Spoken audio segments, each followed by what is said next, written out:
Марианская впадина — это не просто самое глубокое место на Земле. Это завораживающее царство, уходящее почти на 11 тысяч метров вниз, в бездну вечной темноты, где царит чудовищное давление, способное раздавить человека за мгновение. Представьте себе мир, населенный странными существами, будто сошедшими со страниц научной фантастики. Гигантские кальмары, рыбы-удильщики и светящиеся медузы — все это обитатели этого таинственного и неизведанного мира, но это лишь вершина айсберга. Настоящие тайны Марианской впадины скрыты намного глубже. Долгие века эта впадина оставалась непротаренной ногой человека, и лишь в последние десятилетия ее стали активно исследовать. До недавнего времени Марианская впадина оставалась относительно незаметной, скрытой под толщей океана. Но ситуация кардинально изменилась. На современном этапе одна страна, Китай, стремится установить полный контроль над этими глубокими водами, и это не только ради науки. Вместо этого Китай разворачивает целые флотилии подводных автоматов, строит глубоководные базы и методично присваивает себе все, что находится на дне океана. На фоне растущего интереса к ресурсам и возможностям подводного мира Китай стал инвестировать огромные суммы в исследование Марианской впадины. За последние 5 лет страна вложила более 62 миллиардов долларов в морские исследования, сумма, превышающая инвестиции всех других держав вместе взятых. Это неудивительно, учитывая, что океаны покрывают более 70% поверхности нашей планеты и содержат огромные запасы ресурсов. Водные ресурсы, редкоземельные металлы, живые организмы, потенциальные источники энергии — все это притягивает внимание научного и экономического сообщества. Создание 14 новых исследовательских институтов и наем свыше 1200 ведущих океанологов и инженеров — это лишь начало. Запущено 49 глубоководных миссий, и Центр абиссальных исследований в Циндао занимает площадь 250 гектаров. Суперкомпьютеры в этом центре способны в реальном времени моделировать сложные процессы в океанах, изучая динамику течений воды, температуры и даже воздействие климатических изменений на морскую экосистему. Это позволяет не только исследовать глубины, но и заранее предсказывать последствия человеческой деятельности для хрупкой экосистемы. Настольная грамотность и технологии, которые сейчас доступны, позволяют ученым анализировать исторические данные, сопоставляя их с текущими условиями. Оказывается, Марианская впадина может рассказать много о процессах, происходящих на поверхности и в атмосфере. Некоторые ученые полагают, что изучение глубин океана поможет в понимании глобального изменения климата. Путешествие ко дну Марианской впадины — это путь через несколько различных биосфер, каждая из которых имеет свои уникальные законы и условия. На поверхности мы наблюдаем привычный мир кораллов, теплой воды и стаи рыб. Температура на поверхности достигает 28 градусов Цельсия, и свет проникает до 80 метров, поддерживая жизнедеятельность экосистемы. Здесь обитают дельфины, акулы, скаты и тропические рыбы. Но как только мы погружаемся на более глубокие уровни, картина резко меняется. На 200 метрах глубины начинается сумеречная зона. Здесь свет исчезает, а давление возрастает в 10 раз. Это уникальное окружение становится домом для необычных существ: рыбы-змеи длиной до автобуса, прозрачные медузы с сюрреалистически светящимися телами и кальмары с необычными способностями к светоизлучению. Эти организмы имеют исключительные адаптации, позволяющие им выживать в условиях полной темноты и высоких давлений. Температура в этой зоне падает до 4 градусов, а уровень кислорода снижается до 0,5 мг на литр. Именно здесь китайские исследователи зафиксировали интересные аномалии, сильные магнитные поля, не соответствующие известным геологическим данным. Роботы фиксировали до 2000 нанотесла, это в 20 раз больше нормы. На километровой глубине наблюдается зона полной темноты, где давление превышает 100 атмосфер.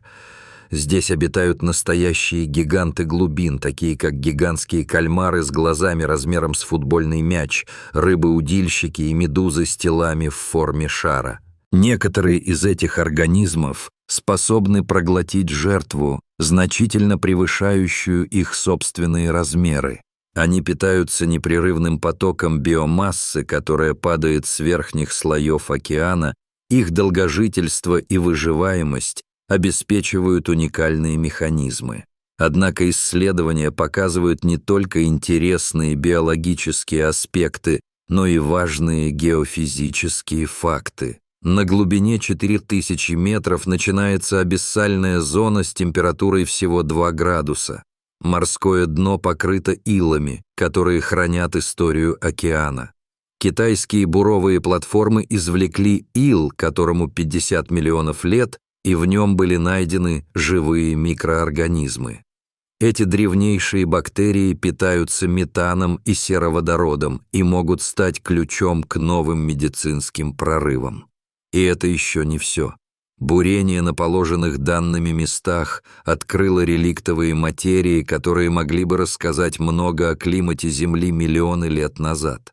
Эти илы содержат следы единственных условий для жизни в условиях, которые мы сегодня даже не можем представить. Это может не только изменить представление о развитии жизни на Земле, но и расширить горизонты астробиологии. На глубине 6000 метров находится ходальная зона. Только несколько аппаратов в истории достигали ее.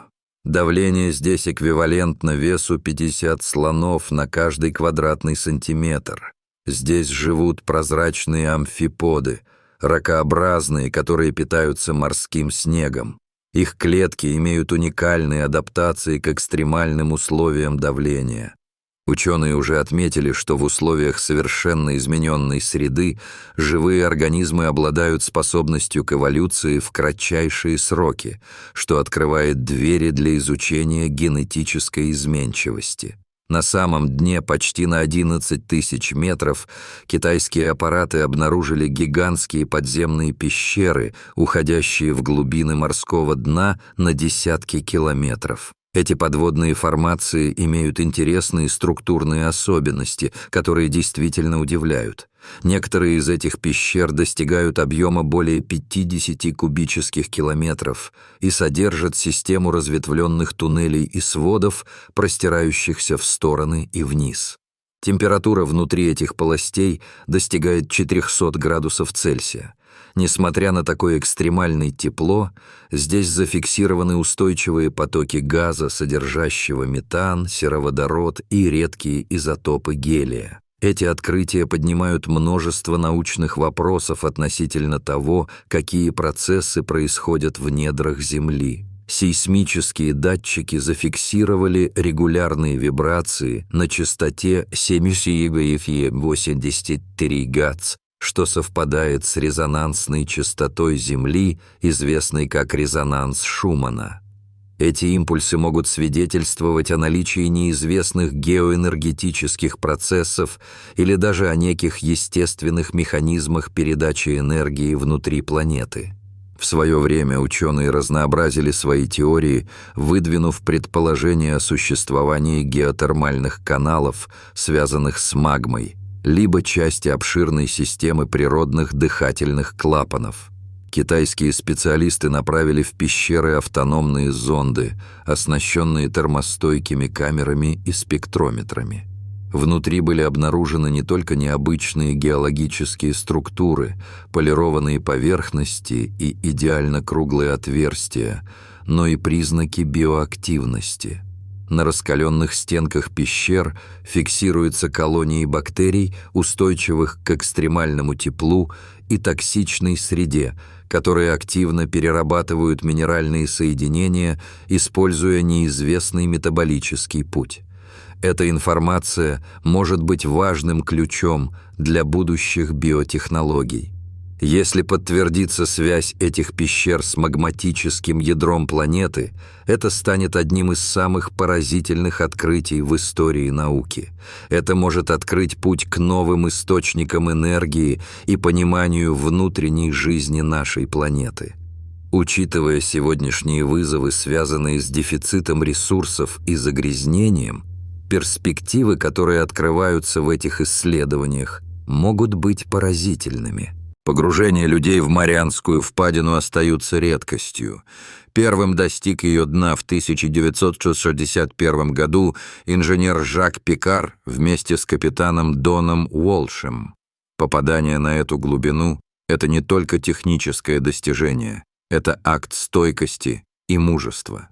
Позже, в 2012 году, известный режиссер Джеймс Кэмерон совершил одиночное погружение, славясь своим интересом к исследованию океанских долин. С 2018 по 2023 год глубину посещал миллиардер Виктор Вескова, который совершил множество погружений благодаря своей страсти к исследованию неизведанных территорий. Но все изменилось в 2020 году, когда Китай отправил экспедицию на аппарате Фэндоу с титановым сплавом нового поколения и автономными системами. Были созданы сферические капсулы, способные выдерживать давление 1100 атмосфер. Внутри этих капсул установлены автономные ИИ с квантовыми чипами, охлажденными до почти абсолютного нуля, что позволяет совершать многоуровневые анализы подводной среды. За 4 года страна развернула 240 таких модулей по всему Тихому океану, создавая глобальную сеть для исследования глубоководной экосистемы. Самый передовой робот — дракон глубин, весом 45 килограмм, но способен поднимать 500 килограмм и бурить до 30 метров. Его сенсоры могут распознавать молекулы, что открывает новые горизонты для биоразнообразия и биоинженерии. В наличии имеются также рой-сборщики, бурильщики и охотники, а мимики способны имитировать морских существ, маскируясь под окружающую фауну. Их оболочка сделана из программируемой материи, что открывает новые возможности для подводной робототехники. Интересным фактом является то, что с помощью такой технологии Китай стремится не только изучить подводный мир, но и потенциально создать устойчивую подводную экосистему для дальнейшего использования ресурсов. В целом, самый секретный проект — Левиафаны. Это роботы размером с автобус, способные строить и размножаться. Один такой робот может создать целый флот за несколько недель. На дне океана также находятся залежи метановых гидратов, запасы которых обеспечат энергией на 500 лет. Китайцы освоили технологию безопасного извлечения этих ресурсов, подогревая участки лазерами. Это открывает новые возможности для более чистых источников энергии в будущем. Однако под толщей ила скрывается нечто более опасное, о чем мир пока не догадывается. В 2024 году китайские роботы обнаружили кладбище радиоактивных бочек, более 50 тысяч штук, захороненных по сетке. Радиация превышает норму в 15 тысяч раз, многие контейнеры уже разрушены, а ближайший сейсмический разлом находится в активном состоянии. Это ставит под угрозу не только здоровье океанских экосистем, но и всего человечества. Симуляции показывают, если произойдет землетрясение, то 30 тысяч контейнеров будут разрушены сразу, и радиоактивные массы попадут в океан. Поднять эти контейнеры невозможно. При попытке они взорвутся. Построить саркофаг для их безопасного хранения потребует $1 триллион и несет 50% риска. Радиоактивное заражение уже началось. В рыбе и водорослях обнаружены изотопы. Следующее землетрясение – это уже вопрос времени. Если оно произойдет, это приведет к катастрофическим последствиям для экосистемы океана, и человечество может потерять морские экосистемы навсегда. Эта история о Марианской впадине не просто о ресурсах и научных открытиях. Она поднимает множество вопросов о том, какую роль мы, как человечество, играем в экосистеме нашей планеты и что значит оставаться ответственными исследователями. К тому же важно не просто извлекать ресурсы, но и понимать, как это влияет на целые экосистемы. Такие открытия поднимают вопросы о том, как мы с ними обращаемся и какое влияние они оказывают на устойчивое развитие нашей планеты. В контексте климатических изменений и глобального потепления каждая новая информация о морских глубинах может стать ключом к нахождению устойчивых решений, которые гарантируют, что наши действия находятся в гармонии с природой, а не противоречат ему. И именно поэтому Марианская впадина остается предметом постоянного изучения не только ради понимания ее глубин, но и ради поиска ответов на многие вызовы, стоящие перед человечеством. Человечество на пороге важного выбора. Будет ли оно стремиться к щадящему освоению этих ресурсов, или же жажда богатства приведет к еще более глубоким экологическим и социальным кризисам в будущем? Мы должны помнить, что Марианская впадина хранит не только богатство, но и тайны, которые могут помочь нам найти более эффективные пути к выживанию и процветанию.